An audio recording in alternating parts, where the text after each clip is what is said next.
Bonjour et bienvenue à Vie de foi. Cette semaine, nous parlons des secrets d'une vie de prière efficace. Gloire à Dieu pour les 2 premières émissions qu'on a déjà faites ensemble. Donc, comment prier avec assurance, c'était notre première émission. Et hier, on a parlé comment on peut prier avec autorité. 2 thèmes hyper importants. Donc, j'aimerais vous inviter à visiter emctv.com pour retrouver les archives. Et aujourd'hui, on va parler comment prier toutes sortes de prières. En fait, le titre vient du passage dans Éphésiens chapitre 6 au verset 18 où l'apôtre Paul a dit « Faites en tout temps par l'Esprit toutes sortes de prières. » Donc, nous devrions découvrir les sortes de prières que la parole de Dieu contient, n'est-ce pas? Donc, c'est ça qu'on va faire aujourd'hui. On va prendre le temps, on va voir toutes sortes de prières. En fait, on va voir 7 sortes qui existent. Donc, le texte nous dit « Faites en tout temps par l'Esprit toutes sortes de prières et de supplications. Veillez à cela avec une entière persévérance et priez pour tous les saints. » Donc, on va juste prendre le temps, on va examiner ce passage-là et ensuite, je vais commencer à vous expliquer les sortes de prières qu'on retrouve dans la parole de Dieu. Premièrement, faites en tout temps par l'Esprit. Donc, le Saint-Esprit qui habite notre esprit, amen, c'est lui qui va diriger notre temps de prière. Toutes sortes de prières et de supplications. Une façon qu'on peut supplier Dieu, par exemple, en fait, c'est des prières ferventes. Par exemple, admettons, si je me prépare pour une réunion du dimanche, admettons, bien là, je peux vraiment être dans un temps d'intercession, de supplication. Ô Esprit de Dieu, on prie que tu nous visites puissamment ce dimanche. Oui, et là, je vais prier d'une façon fervente. C'est pas simplement une prière comme ça. « Oh Seigneur, je souhaiterais bien que tu viennes nous visiter. » Non, c'est pas une prière comme ça, mais c'est avec cœur, c'est une prière fervente, une supplication qui vient du cœur pour voir la gloire de Dieu parmi nous, par exemple. OK? Donc, pour vous aider. Donc, faites en tout temps par l'Esprit toutes sortes de prières et de supplications. Veillez à cela avec une entière persévérance. Amen. Et priez pour tous les saints. Donc, on va persévérer dans la prière. On va continuer jusqu'à temps qu'on voit la percée. Une des façons qu'on va faire souvent, on va réclamer une promesse de Dieu. Ensuite, on va le remercier. On va lui dire merci pour la promesse qu'on a reçue par la foi. Et on va prier pour tous les saints. On va prier pour la protection divine sur nos frères et nos sœurs. On va prier pour la provision de Dieu selon les besoins qu'on connaît. Et qu'on ne connaît pas, que le Saint-Esprit connaît. Donc, voilà vraiment juste un petit résumé, en fait, de l'enseignement de l'apôtre Paul qui concerne Éphésiens chapitre 6, verset 18. Maintenant, on va voir des sortes de prières. Parce que vous êtes là, peut-être vous dites « Ah, bien, c'est ça que je voulais entendre pendant cette série. » En fait, je crois que c'est vraiment important pour nous de s'exposer aux sortes de prières parce que si on ne comprend pas les sortes de prières qui sont dans la parole de Dieu, on peut inverser les sortes et ne pas voir les résultats qu'on souhaite voir. Peut-être vous allez dire, Pasteur Joël, est-ce que Dieu est si compliqué? Dieu comprend ou Dieu connaît mon cœur et puis si je prie d'une certaine façon, voilà, je crois que Dieu entend mon cœur et puis il va simplement répondre. OK, je comprends, il y a des gens des fois qui m'ont déjà dit ça, Dieu comprend et Dieu connaît mon cœur. C'est vrai que Dieu comprend, mais en même temps, Dieu a établi des lois spirituelles. Et la Bible nous dit, « Mon peuple périt faute de connaissance. » Et quand on ne connaît pas les choses que Dieu a déjà révélées, on passe à côté. Et c'est pas parce que Dieu ne veut pas, c'est que Dieu doit toujours honorer sa parole. Dieu doit toujours respecter sa propre parole. Donc, Dieu ne contredira jamais ce qu'il a établi. Et si on demeure dans l'ignorance concernant les lois spirituelles, bien, on va être frustré et c'est malheureux. On ne verra pas les réponses ou la récolte qu'on souhaite voir.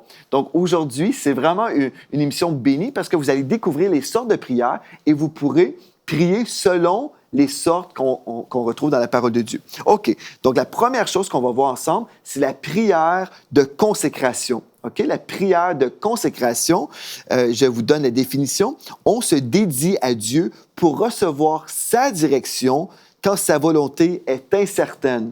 OK? On a déjà entendu souvent les gens prier « Oh Seigneur, je te demande telle chose si c'est ta volonté. » Et on va citer en fait Matthieu 26, verset 42, où le Seigneur Jésus a dit « Mon Père, s'il n'est pas possible que cette coupe s'éloigne sans que je la boive, que ta volonté soit faite. » Que ta volonté soit faite. Ici, le Seigneur Jésus nous révélait comment il était consacré au Seigneur. Que ta volonté soit faite. Il était soumis à la sainte volonté de Dieu. Amen. Ça, c'est merveilleux. Et nous voulons avoir le cœur du Seigneur Jésus et dire, oui, Seigneur, que ta volonté soit faite dans ma vie. Amen. Mais, est-ce qu'on devrait prendre ce texte-là ou la forme de prière et l'appliquer à toutes les sauces. Non, on doit faire attention. Oui, certainement, on veut toujours être dans la volonté de Dieu. Mais est-ce qu'on va prier que ta volonté soit faite quand, en fait, la volonté de Dieu a été explicitement révélée? Je veux vous illustrer tout ça pour vous aider à comprendre. Parce que souvent, j'ai entendu des gens prier. Par exemple, j'étais dans une église et il y avait un frère qui avait le cancer. Et là, dans cette église, les gens ont prié à haute voix. Et puis là, j'ai entendu un frère dire, « Seigneur, on veut s'accorder aujourd'hui en tant qu'Église. On te réclame la vie de notre frère. Ce frère a le cancer et on prie ensemble que tu le guérisses si c'est ta volonté. » Et vraiment, est-ce que cette prière est une prière de foi? Non, parce qu'on vient d'ouvrir une porte. Si c'est ta volonté, vous avez dit, oui, mais si c'est la volonté de Dieu, mais est-ce qu'on peut découvrir la volonté de Dieu à ce niveau-là? Bien oui, la parole de Dieu nous dit dans le psaume 103 qu'il guérit toutes nos maladies. Donc, si Dieu guérit toutes nos maladies, bien, cela implique aussi le cancer, n'est-ce pas? Amen. Et nous savons que Jésus allait de lieu en lieu, faisant du bien et guérissant tous les malades, tous ceux qui étaient sous l'emprise du diable, parce que Dieu, le Père, était avec lui. Donc, nous connaissons en fait que le Seigneur Jésus a illustré le cœur du Père, il a révélé le cœur du Père pour la santé divine. Et quand on prie comme ça, si c'est ta volonté, en fait, on est en train de dire qu'on ne connaît pas la volonté de Dieu concernant une certaine chose et on veut se consacrer et on veut permettre à ce que Dieu fasse ce qu'il veut. Mais, vous savez, quand on rajoute ça, on est en train de dire, Seigneur, on ne connaît pas ce que tu crois ou ce que tu veux, plutôt, concernant cette situation. Par exemple, une autre mauvaise façon de prier, c'est vous priez pour des bien-aimés. Vous priez pour une tante, admettons, votre tante. Vous l'aimez beaucoup, mais cette femme s'est éloignée de Dieu. Et là, vous priez pour son salut et vous dites, si c'est ta volonté, Seigneur, viens la sauver. Bien, déjà là, c'est une prière vaine. C'est une prière que Dieu ne peut pas répondre parce qu'elle n'est pas dans la foi. Elle est dans le doute. Parce qu'on s'imagine que peut-être Dieu voudrait qu'elle soit perdue. Mais on ne réalise pas ça. Mais quand on rajoute des choses comme ça, on ne prie pas selon la volonté de Dieu. Remarquez dans 2 Pierre 3, verset 9, « Le Seigneur ne tarde pas dans l'accomplissement de la promesse comme quelques-uns le croient, mais il use de patience envers vous, ne voulant pas qu'aucun périsse, mais voulant que tous arrivent à la repentance. » Donc, si Dieu veut sauver tous les hommes, bien, ceci veut dire que Dieu veut sauver votre tante. Vous n'avez pas besoin de dire, « Seigneur, si c'est ta volonté. » Vous me suivez? Bon, vous allez dire, « OK, mais Pasteur Joël, la première sorte de prière qu'on mentionne, la prière de consécration, bien, illustre-nous maintenant une bonne façon de prier, la prière de consécration. » Bien, en fait, je vous redonne la définition. On se dédie à Dieu pour recevoir sa direction quand sa volonté est incertaine. Bon, par exemple, quand je devais me marier, quand je voulais me marier, j'ai prié, « Seigneur, est-ce que c'est ta volonté que je marie Mathilde? » Et Dieu a confirmé que c'était sa volonté. Quand j'ai fréquenté telle université, j'ai demandé, « Seigneur, est-ce que c'est ta volonté que je fréquente l'université Bishops, par exemple? » Et puis là, j'ai eu la réponse de Dieu. Voilà. Parce que dans la parole, je peux découvrir des principes de la parole de Dieu. Je peux découvrir des principes de la volonté de Dieu, mais je ne trouverai pas forcément le nom Mathilde dans la Bible, comme je ne trouverai pas le nom Bishops, Université Bishops dans la Bible. Vous comprenez? Donc, il y a plusieurs chrétiens qui prient la prière de consécration pour toutes sortes de choses, mais ce n'est pas la bonne prière pour tous les besoins. Amen? Donc, c'est pas compliqué, mais si c'est ta volonté, c'est quand nous ne connaissons pas la volonté de Dieu. Je ne pouvais pas connaître la volonté de Dieu concernant l'Université Bishops. Je pouvais prier, « Seigneur, j'irai là-bas si c'est ta volonté. Mais maintenant, je prie que tu te révèles à moi. Je prie que tu me confirmes des choses. » Et voilà, Dieu peut nous confirmer des choses. Amen? Donc ça, c'est pas trop compliqué, mais on veut s'empêcher, on veut s'arrêter si on prie si c'est ta volonté, pour plein de choses. OK, deuxième chose, ou deuxième sorte de prière, la prière de foi. La prière de foi, donc c'est une prière fondée et établie là où la parole de Dieu est connue. Là où la parole de Dieu est connue. OK, donc dans Jacques chapitre 5, au verset 13, remarquez, il est écrit, « Quelqu'un parmi vous est-il dans la souffrance? Qu'il prie. Quelqu'un est-il dans la joie? Qu'il chante des cantiques. Quelqu'un parmi vous est-il malade? Qu'il appelle les anciens de l'Église et que les anciens prient pour lui en loignant d'huile au nom du Seigneur. » Verset 15, « La prière de la foi sauvera le malade, et le Seigneur le relèvera. Et s'il a commis des péchés, il lui sera pardonné. Confessez donc vos péchés les uns aux autres et priez les uns pour les autres afin que vous soyez guéris. La prière fervente du juste a une grande efficace. OK, donc la prière de la foi sauvera le malade. Et j'ai déjà mentionné la volonté de Dieu pour la guérison dans notre première sorte de prière.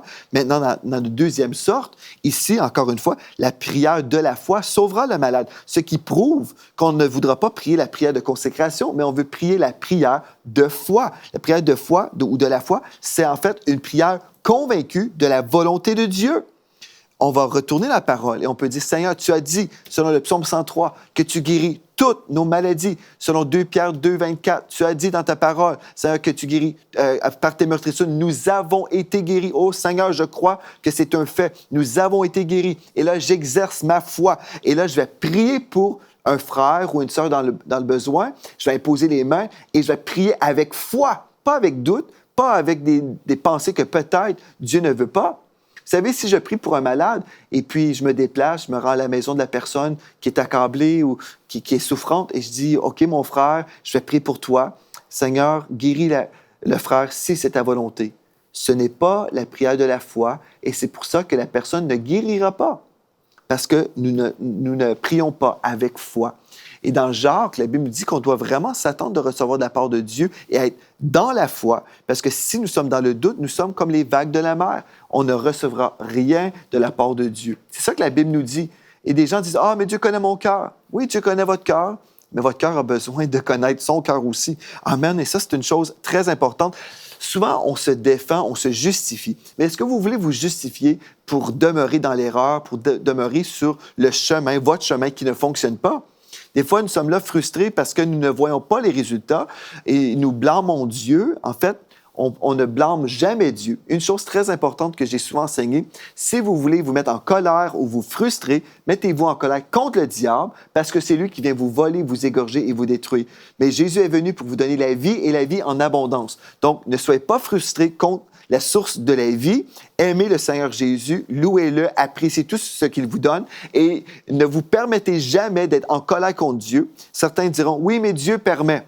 Dieu permet souvent ce que nous permettons. Donc, on se met en colère contre le diable et contre nous-mêmes. Parce que Dieu n'est jamais, jamais fautif. C'est ça que vous devez comprendre. Dieu n'est pas fautif. Dieu a toujours raison. Amen. Donc, si on revient à la parole et on dit vraiment avec humilité, Seigneur, je prie et je ne vois pas les réponses. Enseigne-moi. Enseigne-moi comment prier. Et là, Dieu dit, Amen, je vais vous enseigner. Et gloire à Dieu pour EMCI TV. Nous sommes là aujourd'hui pour vous enseigner la parole qui vous libère, qui vous éclaire, qui vous donne vraiment la révélation de Dieu pour savoir comment prier. Et là, vous verrez des résultats. Et vous allez louer votre Dieu. Vous allez dire, ah, si je l'avais su avant. Gloire à Dieu. Vous allez pouvoir louer votre Dieu pour les percées qui sont devant vous. Amen. Notre troisième sorte de prière maintenant, prière d'un seul accord ou la prière d'agrément. OK? La foi et la volonté de deux croyants s'unissent dans la prière. Donc, la foi et la volonté de deux croyants s'unissent dans la prière afin de recevoir la provision de Dieu ou la provision divine sur la terre. Amen? Donc, je vais reprendre. Donc, c'est la foi, votre foi, avec la foi d'un autre croyant, mais pas simplement deux fois, mais ici, on dit la foi et la volonté de deux croyants. Donc, on doit être en accord aussi, dire oui, on veut cette chose. Donc, la foi et la volonté de deux croyants s'unissent dans la prière afin de recevoir la provision divine sur la terre. Je vais vous le montrer bibliquement. Matthieu 18, verset 19, il est écrit, « Je vous dis encore que si deux d'entre vous, donc deux personnes, s'accordent sur la terre pour demander une chose quelconque, elle leur sera accordée par mon Père qui est dans les cieux. » Donc, nous recevons du ciel la requête. Et c'est spécial parce qu'en fait, le prophète Jérémie Sourdril a prêché, il n'y a pas si longtemps, un message qui concernait justement ce texte-là que je viens de vous citer. Et puis, il a prêché dans notre Église. Et puis, après, on a eu des moments où le prophète Jérémie et moi, on a pu prier pour des choses spécifiques dans l'Église. On a prié même pour le retour de certains fidèles qui avaient délaissé les voies de Dieu. Et dans la semaine qui suivait, on a vu des personnes revenir au Seigneur et on a dit gloire à Dieu pour ça. Mais on a été ensemble dans la prière. On s'est accordé vraiment et le Seigneur a travaillé par son esprit. Donc voilà, c'est une chose merveilleuse qu'on peut faire ensemble et vraiment vivre la gloire de Dieu. OK, donc prière d'un seul accord. Nous sommes ensemble là-dedans et on voit la gloire de Dieu. Quatrième façon maintenant, en fait, c'est comme en deux parties, cette sorte-là. Les prières avec l'intelligence et par l'esprit. Donc, on parle des prières avec l'intelligence et par l'esprit. C'est une autre sorte de prière. Des prières avec l'intelligence sont des prières dont les facultés humaines, naturelles, peuvent comprendre et saisir. OK? Donc, des prières avec l'intelligence, c'est très, très simple. C'est des prières qu'on va comprendre humainement. Des prières par l'esprit, maintenant, c'est des prières surnaturelles, poussées et inspirées par le Saint-Esprit que les facultés humaines ne peuvent saisir. Voyez-vous, il y a une différence. Donc, la prière avec l'intelligence et la prière par l'esprit. En fait, des prières surnaturelles poussées par le Saint-Esprit. Et je vais vous montrer bibliquement 1 Corinthiens 14, 14, un texte que vous connaissez peut-être. Le texte nous dit ici, « Si je prie en langue, mon esprit est en prière, mais mon intelligence demeure stérile. Que faire donc? Je prierai par l'esprit, mais je prierai aussi avec l'intelligence. Je chanterai par l'esprit, mais je chanterai aussi avec l'intelligence. » Donc, une chose très importante ici, on veut comprendre que oui, on peut prier avec l'intelligence. Admettons que vous êtes avec des frères et des sœurs, admettons dans un groupe, une cellule maison. Dans notre Église, on appelle ça les groupes vie. Donc, vous êtes ensemble dans votre groupe vie et vous priez pour un besoin particulier. Vous êtes peut-être dans un seul cœur pour un besoin. Vous priez peut-être même une prière d'agrément, une prière d'un seul accord. Et là, vous vous accordez, vous priez pour tel besoin en français. OK. Mais là, l'Esprit de Dieu commence à travailler et puis vous ressentez vraiment que vous devez prier en langue parce qu'il y a des profondeurs de ce besoin que personne ne peut connaître dans le monde naturel. Vous ne connaissez peut-être pas la racine du besoin ou des détails, mais votre esprit, vraiment rempli du Saint-Esprit, commence à prier en d'autres langues et là, vous priez des mystères, vous priez, votre esprit est en prière et vous priez selon le cœur de Dieu. Et là, dans Romains chapitre 8, versets 26, 27, 28, en fait, la Bible nous dit « Toutes choses concourent au bien de ceux qui aiment Dieu », mais encore une fois, vous allez reprendre le texte dans son contexte, versets 26 et 27. Ce texte-là, ce passage nous parle de la prière par l'Esprit. Donc, vous ne connaissez pas les choses dans le monde naturel, votre intellect ne comprend rien, mais votre esprit le sait que vous devez prier en langue pour le besoin particulier. Et là, Dieu est en train de façonner les choses dans le monde invisible. C'est alors que toutes choses vont concourir au bien de la personne parce que vous priez selon le cœur de Dieu pour la personne. Voyez-vous? Donc, la prière avec l'intelligence et par l'esprit. Vous ne voulez pas juste prier avec l'intelligence parce que vous mettez de côté une grande dimension spirituelle, surnaturelle. Vous mettez de côté une puissance absolument glorieuse. Et c'est triste que plusieurs chrétiens sont satisfaits de prier juste dans leur langage naturel, leur langue maternelle, par exemple. Ils vont prier en français toute leur vie. C'est triste parce que Dieu vous donne plus que ça. Amen. Mais des fois, des gens m'ont dit, oui, mais Pasteur Joël, est-ce qu'on peut aller au ciel si on ne prie pas en langue, si on n'a pas reçu le baptême de l'Esprit? Certainement. Ce que vous avez besoin de faire, c'est donner votre vie au Seigneur Jésus pour aller au ciel. Si vous êtes pardonné de tous vos péchés, c'est alors que vous pourrez aller au ciel et le Saint-Esprit vient vous habiter. Gloire à Dieu. Mais il y a une différence entre naître de l'Esprit et être baptisé de l'Esprit. Je ne prendrai pas le temps aujourd'hui de tout décortiquer parce qu'on veut prendre le temps aujourd'hui en parlant de la prière, mais si vous avez des questions concernant le baptême dans l'Esprit, j'aimerais vous inviter à visiter le site web emcitv.com et aller faire une recherche pour la prédication qui s'appelle le puissant baptême dans l'Esprit. Donc, le puissant baptême dans l'Esprit par Joel Spinks, par moi-même. Allez découvrir l'enseignement et vous allez voir, je vais tout décortiquer pour vous aider à comprendre et pour que vous puissiez vraiment relâcher votre foi pour recevoir le baptême dans l'Esprit. Parce que quand vous recevez ce don merveilleux, vous allez recevoir un langage spirituel où vous pourrez prier des mystères, où vous verrez en fait vraiment votre vie de prière changer totalement. Vraiment, j'aimerais vous dire, je ne pourrais pas vivre la vie que je vis aujourd'hui si je ne priais pas en langue.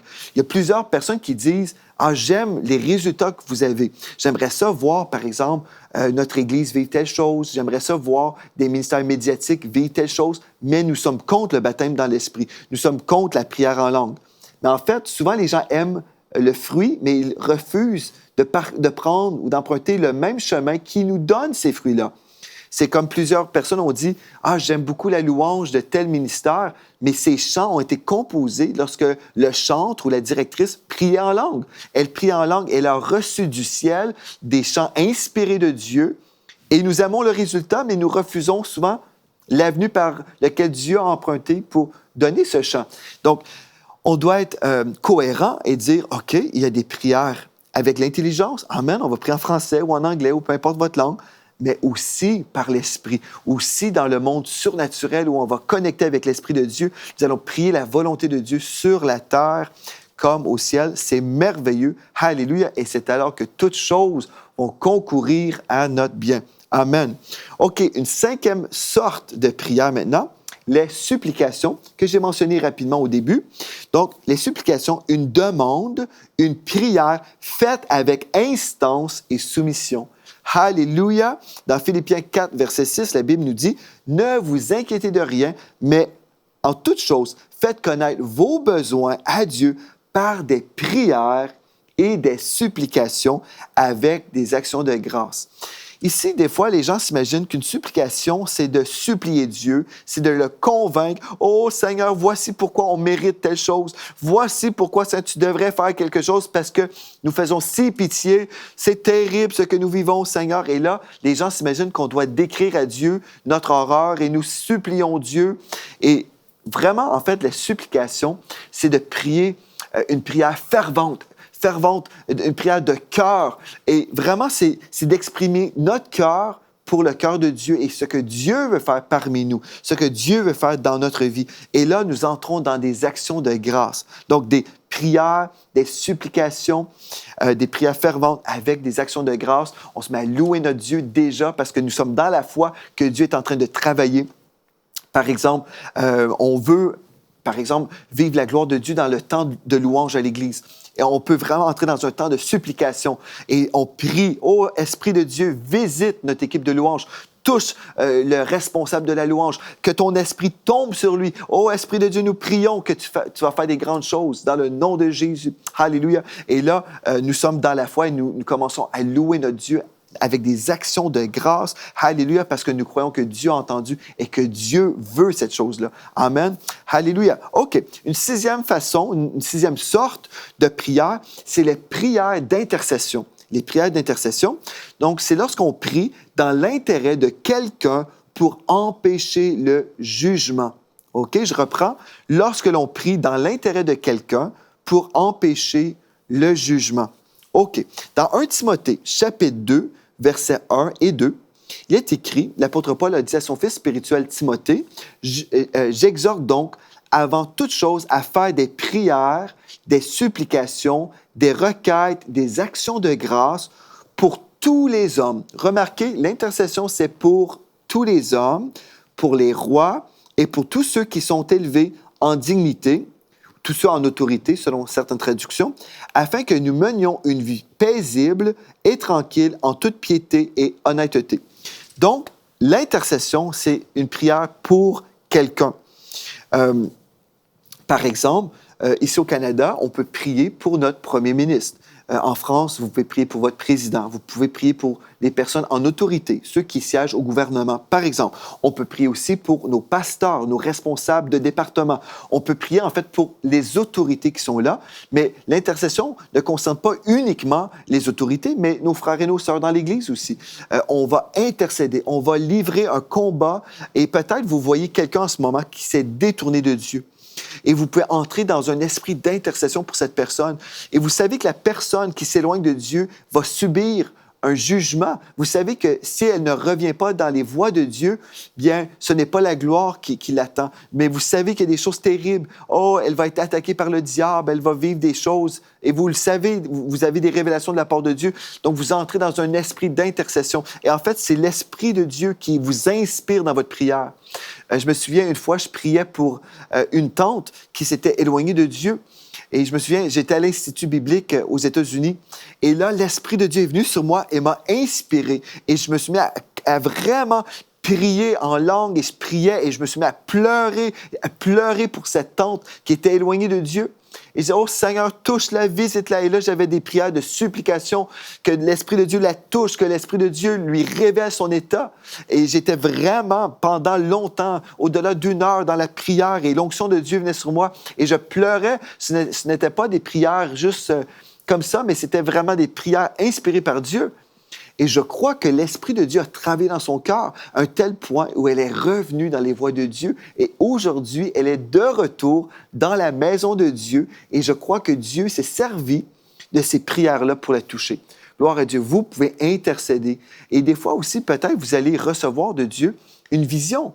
Je me souviens, il y avait une sœur qui avait reçu une vision, qui avait une famille qui devait arriver bientôt chez elle, des membres de sa famille, mais elle a vu que la camionnette de cette famille était en danger, qu'il y avait un problème avec une des roues. Donc, elle s'est mise à prier en langue concernant ce besoin dans le véhicule. Elle a prié une prière de protection et finalement, la famille est arrivée et puis ils ont discuté que Dieu avait intervenu d'une façon miraculeuse à telle heure quand la sœur priait pour cette famille. Bref, je vous résume tout ça pour dire que cette sœur avait prié pour ses bien-aimés, elle avait été inspirée par Dieu et elle avait prié cette prière d'intercession où il y avait eu une prière surnaturelle. Donc, elle a prié en faveur de quelqu'un d'autre. Amen.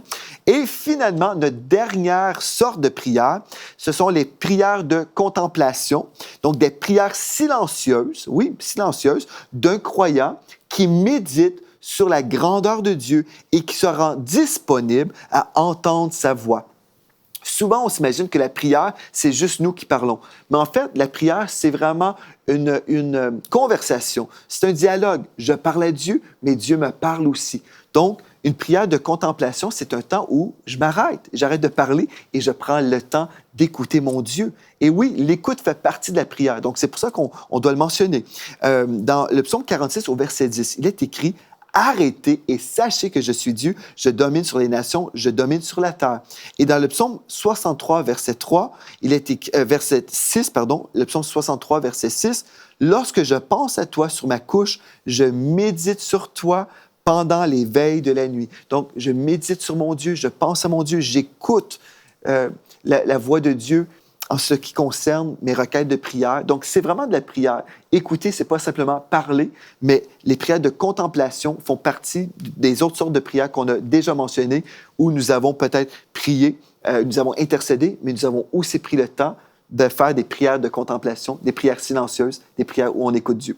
Donc voilà, j'espère que je vous ai aidé aujourd'hui. Je crois que oui. Et on va poursuivre demain dans cette série formidable où on s'approche de Dieu dans la prière. D'ici à demain, merci d'avoir été là et soyez richement bénis.